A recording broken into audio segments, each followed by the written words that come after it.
వందనాలండి. ఈరోజు March 13th 13వ తారీఖు సమాధానం గురించి కొన్ని విషయాలు తెలుసుకుందాం. మీకు సమాధానం కలుగునుగాక అని చాలాసార్లు అంటూ ఉంటారు కదా పాస్టర్లు వాళ్ళు.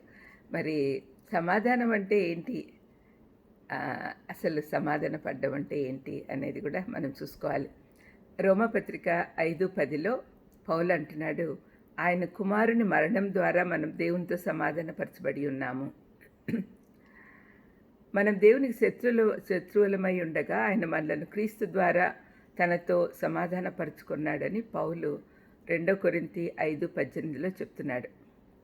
సమాధానం అనేది కేవలం క్రీస్తు మరణం ద్వారా మాత్రమే సాధ్యమైంది. సమాధానపడిన తర్వాత క్రీస్తు పునరుద్ధానం ద్వారా రక్షణ వస్తుంది. సంపూర్ణ సమాధానము 2 దశల్లో జరుగుతుంది. ఫస్ట్ది దేవునితో మనం సమాధానపడాలి. తర్వాత తోటి మానవులతో సమాధానపడాలి. సిలువను చూసినప్పుడు మనకు ఈ సత్యము జ్ఞాపకం రావాలి. ఎందుకంటే సిలువ 2 చెక్కలతో చేయబడింది. ఒకటేమో అడ్డకర్ర, ఒకటేమో నిలువు కర్ర. నిలువు కర్ర చూసినప్పుడు దేవునితో మనం సమాధానపడాలి అనే సత్యం గుర్తొస్తుంది. అడ్డకర్ర చూసినప్పుడు మనం తోటి మానవులతో సమాధానపడాలి అనేది మన జ్ఞాపకం చేస్తుంది అన్నమాట. అందుకనే ఈ 2 విషయాలు మనకు తప్పనిసరి మన జీవితంలో. మన సహోదరులతో సమాధానం లేకుంటే దేవుని ఎదుట అర్పణలు అర్పించడానికి కూడా అర్హత ఉండదు అని కొండ మీద ప్రసంగంలో యేసుప్రభువే స్పష్టంగా చెప్పాడు. మత్తయి 5:24లో చూస్తే అర్థమవుతుంది.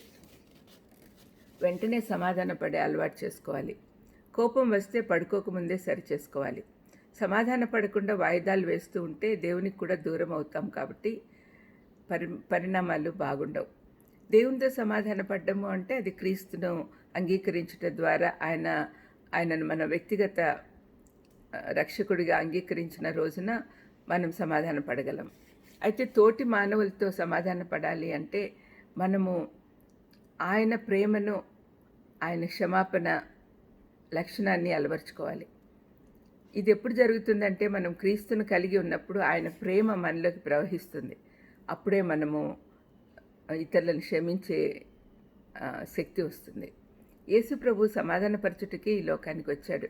యూదులు అన్యుల మధ్య ఐక్యత కొరకు పాటుపడ్డాడు. వారికి కూడా దేవుని యొద్దకు ప్రవేశం దొరకాలనే ఉద్దేశంతో.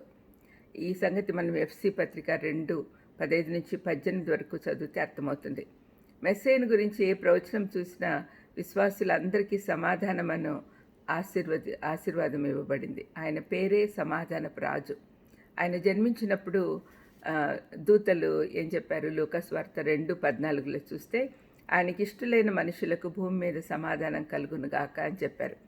ఆయన మరణ పునరుద్ధానముల వల్ల వచ్చిన రక్షణ ద్వారా మనకు దేవునితో సమాధానం వచ్చినట్టుగా మన జీవితాల్లో పరిశుద్ధాత్మని సాయంతో క్రీస్తు లక్షణాలు కలిగి ఉంటే మనకు దేవుడిచ్చిన సమాధానాన్ని నిలబెట్టుకోగలం. ఇతరులతో కూడా సమాధాన పడగలం. యెహోవా షాలోమ్ అనే ఆయన నామం. షాలోమ్ అంటే సమాధానం. మరి అందరం కూడా ఈ సంగతి అర్థం చేసుకొని ఇది తప్పనిసరి. మనం ఇతరులతో సమాధానం పడాలి, దేవునితో సమాధానంగా ఉండాలి. సమాధానం పరచుటకే మనకు యేసయ్య ఈ లోకానికి వచ్చాడు అని చెప్పబడి ఉంది. అది సత్యం. ప్రార్థన చేసుకుందాం. దేవా, మమ్మల్ని మీతో సమాధానపరచుకోవడానికే మీరు ఈ లోకానికి వచ్చారు నాయన. ఆ సంగతి గుర్తించి మేము తోటి మానవులతో కూడా సమాధాన పడేదానికి శక్తిని అనుగ్రహించమని యేసుక్రీస్తు నామమున వేడుకొంచున్నాను తండ్రి. ఆమెన్. God bless you.